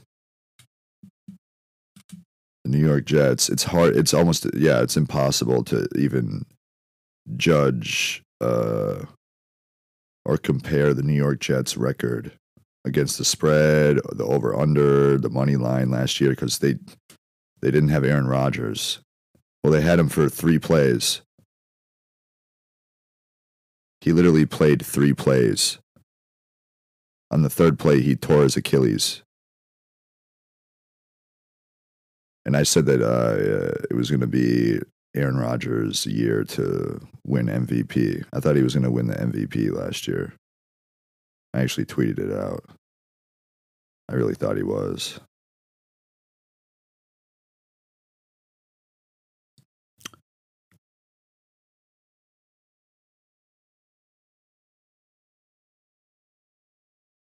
I really thought that he was going to do really well, and he probably will this year.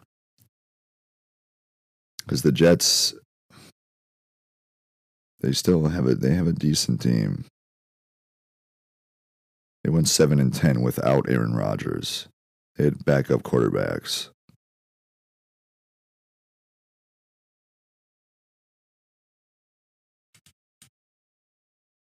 Over under 49ers were 12-8. Jets were 7-10, but like I said, it's impossible to fucking compare. Like, you can't really use that stat because Rodgers played 3 plays out for the season.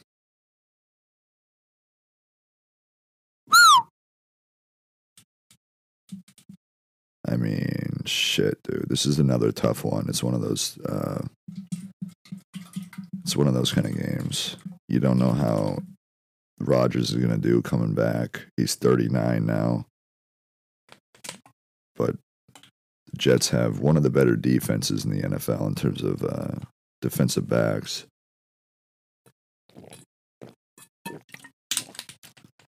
Offense is okay. I don't know. Yeah, I'm not gonna touch this one either.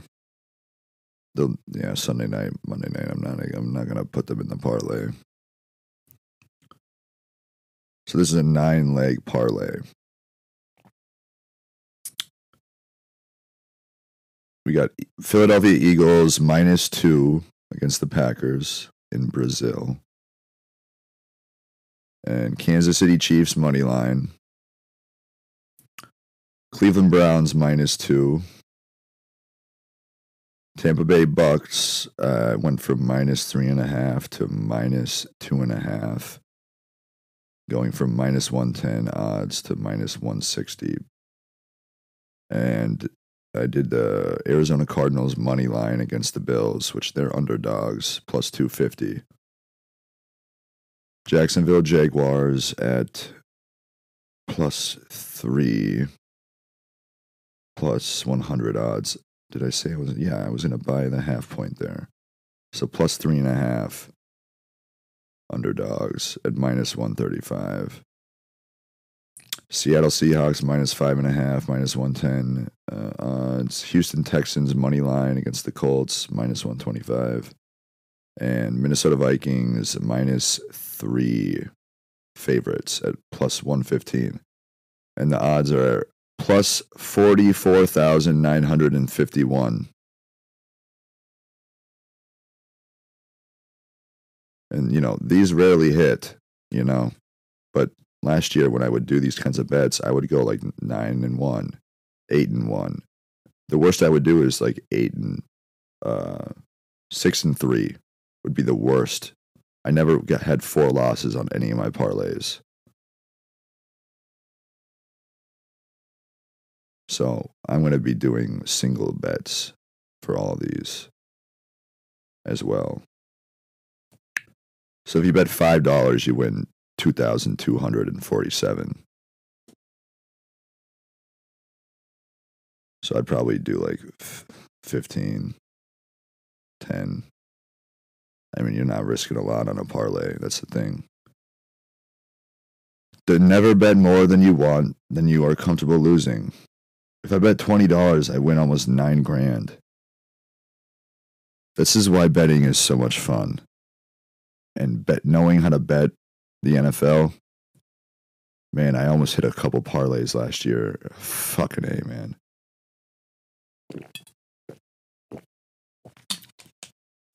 $20 gets you $8,990.30.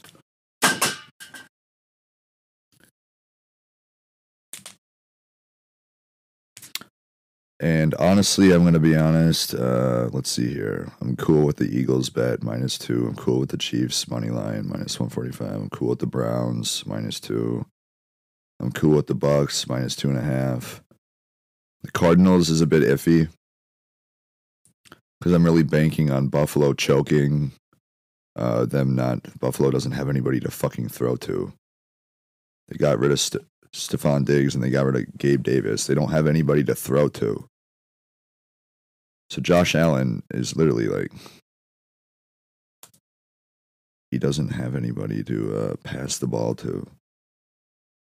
So I'm just going to look at their roster quickly.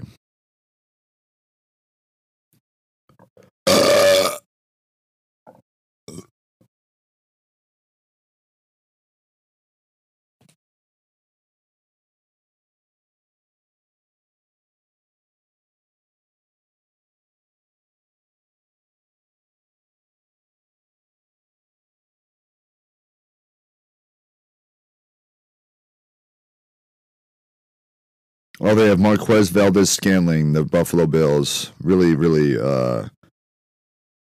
subpar, shitty receiver.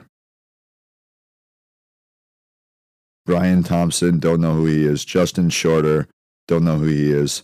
Tyrell Shavers, don't know who he is. Khalil Shakir, I think he's yep, I don't recognize this guy. Apparently he's played 2 years. Curtis Samuel, yeah, he's all right. Decent wide receiver. You know, he's not a wide receiver 1. He's more like a decent backup. And he's getting up there.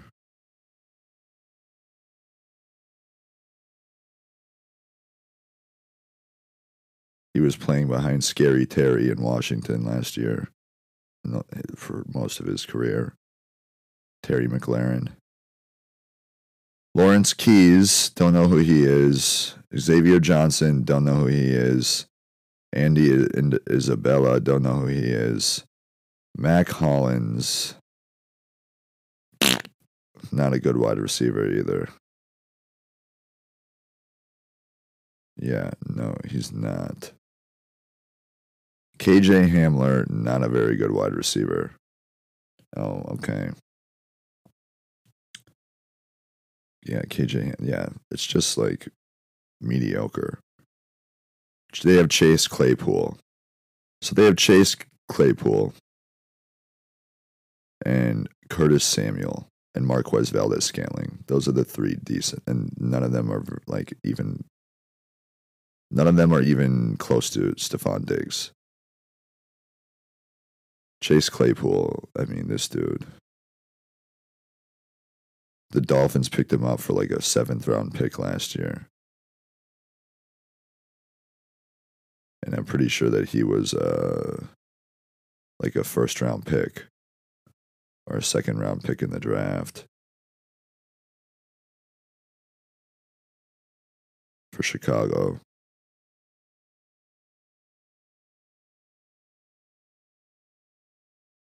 Let's see. All right. He had 1 touchdown last year. Really, really good. 8 catches for 77 yards. Are you fucking kidding me? He played 9 games. And he had 8 catches. Oh no, he was drafted by the Steelers. Excuse me. His first year, he had 9 touchdowns, and he's had 4 since in 4 years. Blow your brains out at that point, dude. I mean, that's coming from me, dude. I mean, if you've listened to this podcast, you know it ain't great.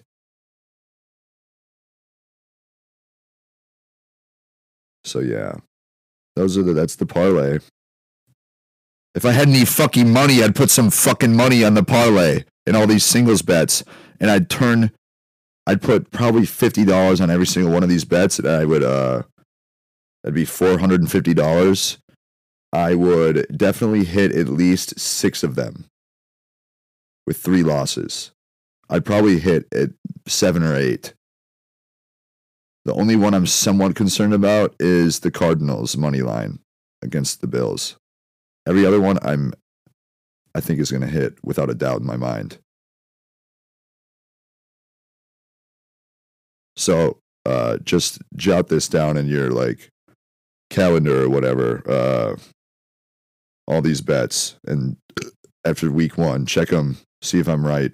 Obviously, these lines are going to move from now until then. Like, let's see if I want to see. I'll tell you which lines are probably going to move too. Even though, the Chiefs are probably going to be, I know they're going to be 3.5 point favorites. They might even be 4.5 by September 5th. They're 3 right now. Eagles will probably move up to 2.5, maybe even, probably not 3. They'll probably stay at 2.5. 3 would be the most. Cardinals and Bills. This line will probably actually move the other way. I think it would move in the Cardinals' favor. So they're plus 6.5 underdogs. I think they'll probably be plus 5.5 at least. Yeah, plus 5.5 by September 8th. This is just me guessing. This is not me like speaking into existence because I'm not about that life no more, God. I didn't bet on this game, the Panthers and Saints. Minus 4.5 for the Saints. I mean, God, Jesus. These 2 teams, Derek Carr and Bryce Young. I don't think that line. I mean, if the line moves, it'll probably be in the Panthers' favor. So they're plus 4.5 underdogs. It'll probably move to 3.5. Maybe even 3. Texans are 2-point favorites away playing in Indianapolis. I did the money line there. This will probably move in the Texans' favor as well. They'll probably be 3, maybe even 3.5 point favorites. Just because they picked up Stephon Diggs. They picked up Joe Mixon. They have an already really decent wide receiver core. And it's, God, what's the fucking quarterback's name? God damn it. I can't remember his name. I'm actually getting pissed that I can't remember it. Houston Texans. I think it's gonna be yeah, I'll cover this on the next whatever episode. You don't get to get that information yet. What's this guy's name? God, I can't remember. Come on, Hayden. CJ Stroud. Yeah, CJ Stroud. He was a rookie last year. He did really well. I think it's, yeah, I don't give a shit, whatever. It's probably going to be Texans and Chiefs in the AFC Championship, would be my guess.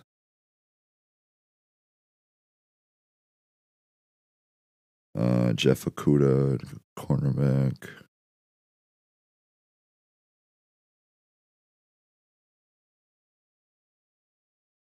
They also got Danielle Hunter as well from us, from the Vikings. That was who I was forgetting. So they picked up Danielle Hunter. That's a good grab.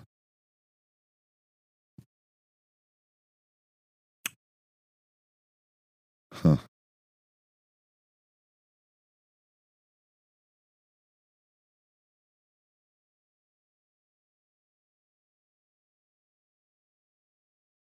What the fuck? Yeah, CJ Stroud is going to have a really good year. They got Cam Akers at running back and Joe Mixon. I mean, Joe Mixon, it's a good grab. It's a good grab. Damn, they have like 6 running backs on their team.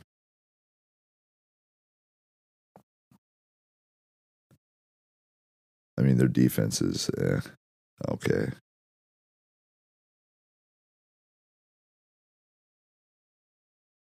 Dalton Schultz at tight end, he did really well in terms of fantasy. Nico Collins, Tank Dell, Stephon Diggs. Those three and Robert Woods. Those 4 wide receivers are very good. Robert Woods is probably the worst one, and that's just because he's a veteran. Like he tore his ACL last year. But Nico Collins, Tank Dell, Stephon Diggs, that might be the best wide receiver trio in the NFL.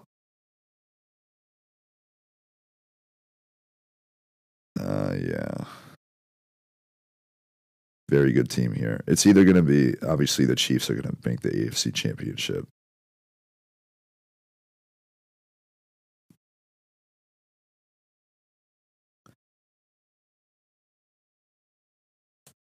I would say the Texans will be playing the Chiefs in the AFC Championship or the Bengals.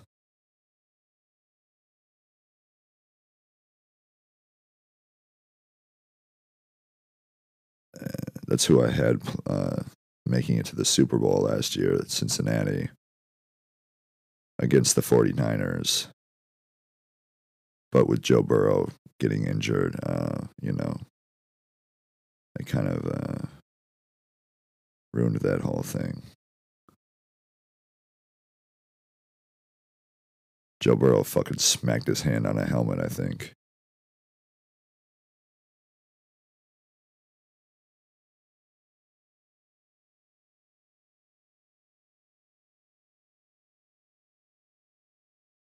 The Bengals. This is my favorite team growing up. Chad Ochocinco. What a G. Mike Hilton at cornerback.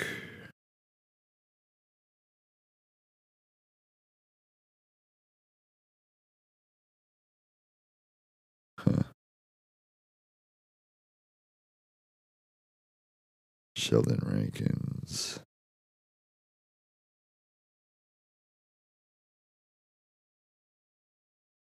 Oh, a halfback, not a running back. Interesting.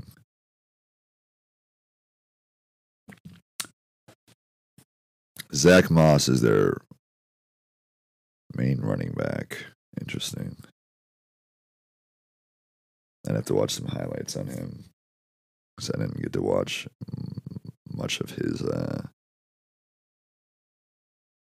snaps last year.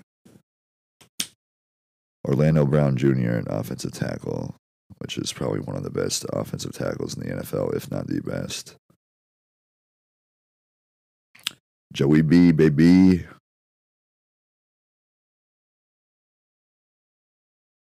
Joe Burrow. Von Bell.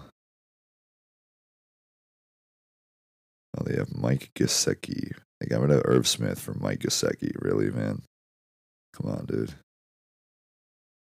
Jamar Chase, T. Higgins. Yeah, and some fucking rookies running at wide receiver. I'm trying to think of in the AFC who else could. Maybe the Jets might sneak in there if Aaron can stay healthy. The Bills won't make the playoffs.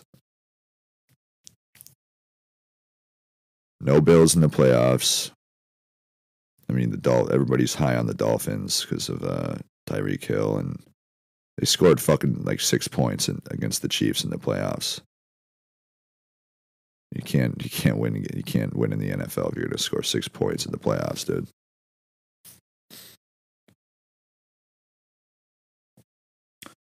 So yeah. Yeah.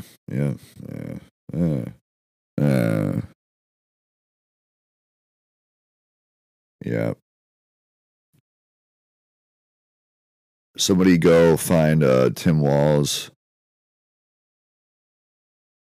Somebody go. I know where. I mean, if you look on the Apple Maps or Google, I don't know if Google shows where the governor's house is, but Apple Maps I'm not even joking. If you pull up, if you're in like the rich neighborhood that overlooks St. Paul, right by 35 in Minnesota, it's yeah, 35 east south. You know, when it splits into that one section where it goes like fucking 40 miles an hour and you're heading south. You go right past the Cathedral of St. Paul. It'll actually tell you this is the governor's house. I'm not even kidding. It's a little bit messed up. I wouldn't want my personal information out there like that.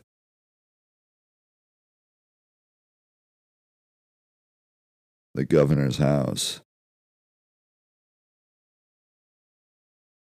If you zoom in on Summit University and Summit Hill in that area, that's where the governor lives. Yep. Minnesota governor's residence right there. Right off of Summit Ave.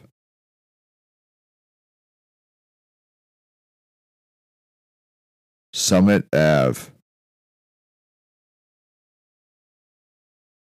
Minnesota governor's residence. Yeah. American Association of University Women, right by there. Right by St. Thomas More Catholic Community, St. George Greek Orthodox Church, the UPS store, Chase Bank, all that good stuff. That's where the governor lives. If you go there and you demand that he get off his ass and legalize sports betting, we can all probably make some money, like, and it'd be really easy.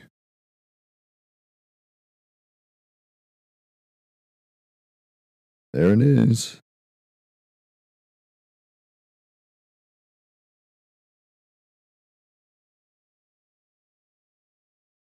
$10.06 Summit Ave. Go get him.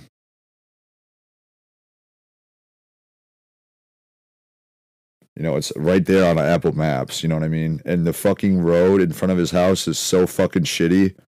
It's like pothole after pothole after pothole. It's a goddamn disgrace. Look at the road. I'm looking at the street view. It's a fucking bitch to drive on. I'm not even kidding. It's terrible. It's like, dude, can you at least fix the road in front of your house, bro?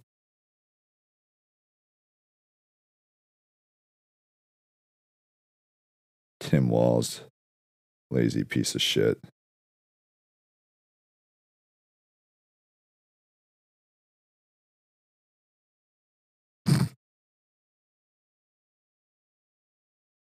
Now let's look up Jacob Fry.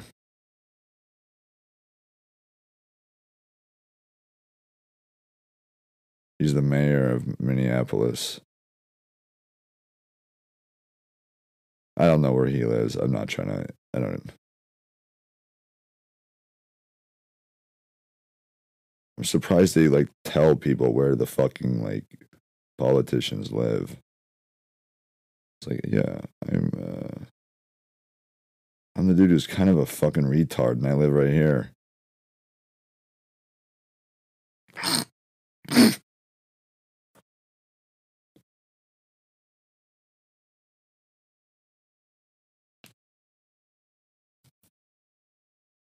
I think I gotta go like mow the lawn or some shit. I don't really want to.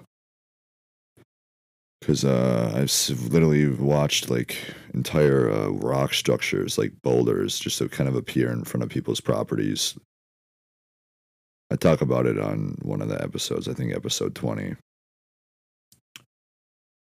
where literally I'm driving around because we had like a retaining wall project here, and I'm like looking for rocks, driving around, and I just see people like finishing up rock, like boulders the size of like bigger than twice the size of a minivan that didn't exist. They didn't just put the rocks there all of a sudden, like every property I saw.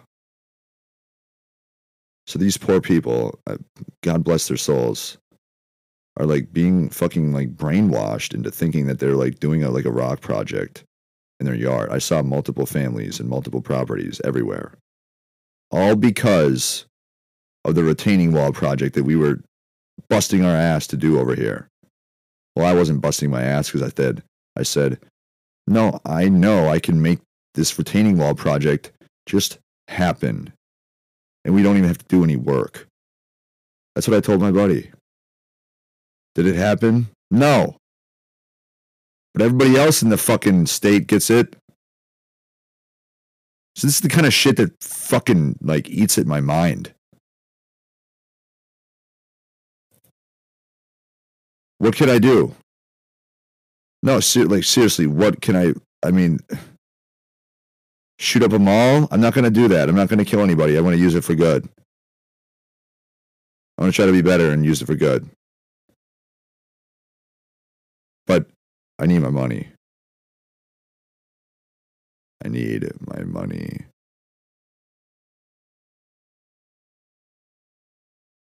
I told my mom she'd thank me later. Well, it's later.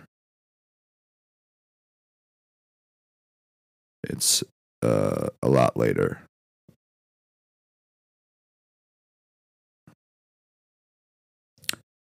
I'm not even joking about the rock wall thing.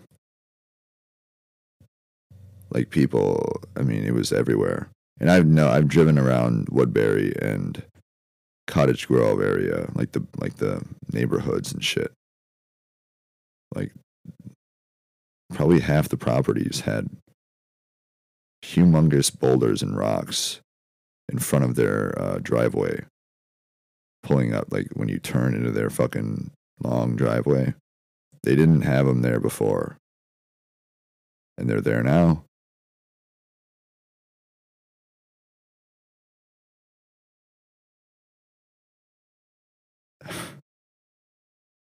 Oh, there's another plane. This will drive somebody insane, people. This will drive people nuts. You're welcome. I mean, I'm actually starting to like...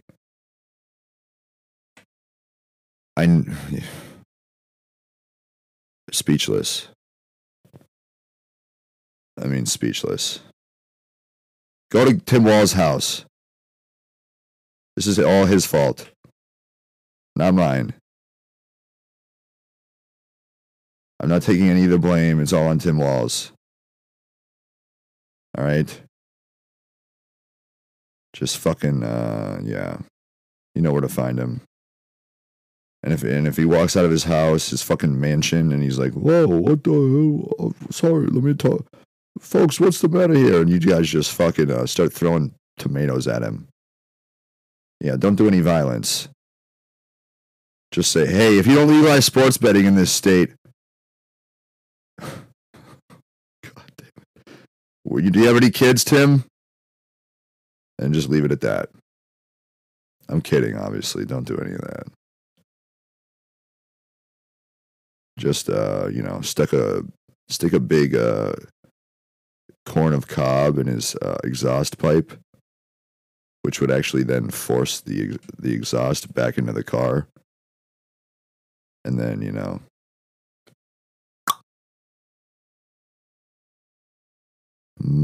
bye, I love you all so much. No, I'm not lying about any of the things that have happened to me. I'm 100% serious about it all, and I need my fucking money. So donate to the fucking whatever the fuck.